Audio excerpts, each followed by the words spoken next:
Just last week, Sunil sat in my clinic with quiet confidence, running his fingers through his newly grown hair. And he had every reason to be happy. The transformation after a hair transplant that he got was remarkable.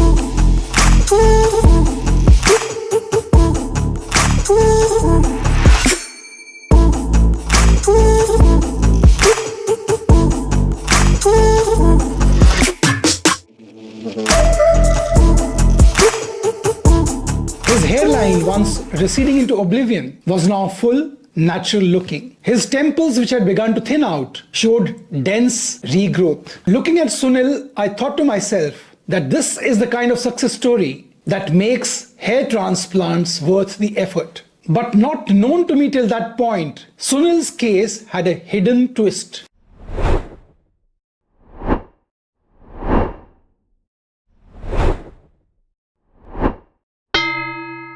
A twist that, had I known earlier, would have made me reconsider the decision to perform a hair transplant on him. Hang on, and we'll talk more about Sunil and his secret.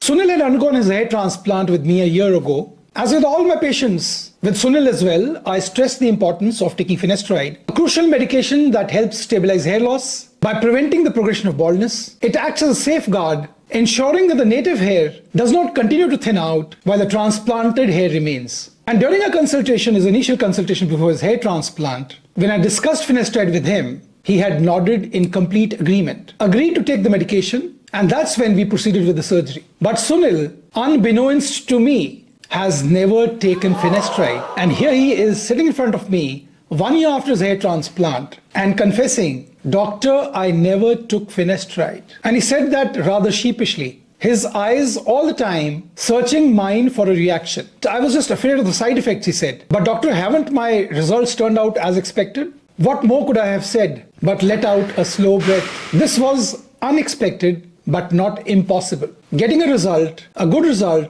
not having taken Finasteride at all after your hair transplant. And there is an explanation for how Sunil managed to defy all odds, not having taken Finasteride, but having a great result. But remember, this is an exception, not the rule. Sunil's case, after all, is an outlier, a rare case where everything aligned perfectly well in Sunil's favor. He had several advantages that most people do not. Number one, he had non-progressive baldness. While most men continue to lose hair over the years, Sunil's pattern of baldness had shown little or no progression at all. His hair loss had plateaued, meaning that even without Finasteride, his remaining hair was not significantly miniaturizing or miniaturized. Number two, he had an excellent scalp donor.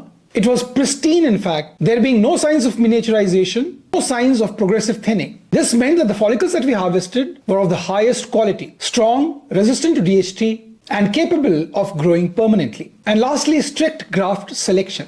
Anagen selective hair transplant. During his procedure, I carefully selected only anagen grafts. Grafts in the anagen phase of hair growth. But this can only be done when the area to be covered is not extensive. Grade 2, grade 3 baldness. Anagen hair are in their active growth phase, meaning that they have the best potential for regrowth, for survival, longevity after having been transplanted. But make no mistake here, these factors do not apply to most patients. For the majority of patients experiencing hair loss, skipping Finasteride is a big gamble. It is a safety net that ensures that your native hairs remain intact, preventing a scenario where the patient gets a transplant only to lose more surrounding hair and end up with an unnatural look down the years. And now why you should not take the risk of doing a hair transplant when your baldness is active without taking Finasteride. Sunil was lucky, but relying on merely luck alone while undergoing a once-in-a-lifetime procedure is not a strategy anyone would recommend. A hair transplant is a one-time opportunity. Your first shot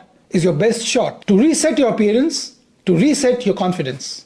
And hair transplants take time. You can't keep doing it again and again and again. And then soon you'll run out of grafts. Unlike a visit to a salon for a haircut, you don't get a do-over in hair transplant surgery. For once your donor hair has been used, it does not regenerate. This means that every follicle should be used wisely with a long-term plan in mind. Without Finasteride, many patients find that though the transplanted hair remain, the native thinning hair continue to thin out with the balding process. And this leads to a patchy, unnatural appearance that often requires redo transplants. Something not always possible if your donor area is limited. But there is great fear of finasteride, stoked on the internet by people who have an axe to grind, who stand to benefit by denigrating finasteride. And Sunil had avoided finasteride because of this fear-mongering. Something that I hear from patients most of the time. The internet is flooded with horror stories about finasteride. But the truth, my dear friends, is far less dramatic. When taken under expert guidance, under expert supervision, finasteride remains the only safe, effective medication for treating hair loss. The only medicine that provides definitive treatment for your hair loss. But there has to be due diligence exerted by you as well as your doctor before finasteride is prescribed. A proper medical evaluation, deep counseling, lab work should be done before prescribing finasteride.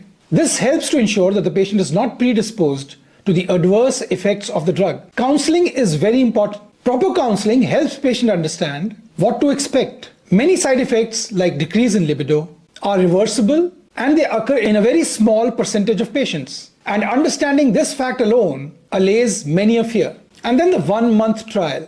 Before committing to long-term use, especially when you are young, patients should undergo a 1 month trial on the drug. This period allows them to assess how the body will respond to the drug. And if they experience side effects, they can discontinue it without any long-term consequences. However, Sunil's case is proof that rare success stories do exist. But as a hair loss surgeon with years of experience, I caution my patients against using such stories as justification to avoid finasteride. Anecdotes, after all, do not replace medical advice, do not replace clinical prudence. So if you're considering a hair transplant, do it right. Do it once, do it well. Follow the protocol. Use finasteride but under supervision. Take the 1 month trial. Understand that this is your best bet at not only experiencing great results, but also maintaining them for many decades to come. Long-term hair transplant results. Because while Sunil's story may be fascinating, for most, skipping finasteride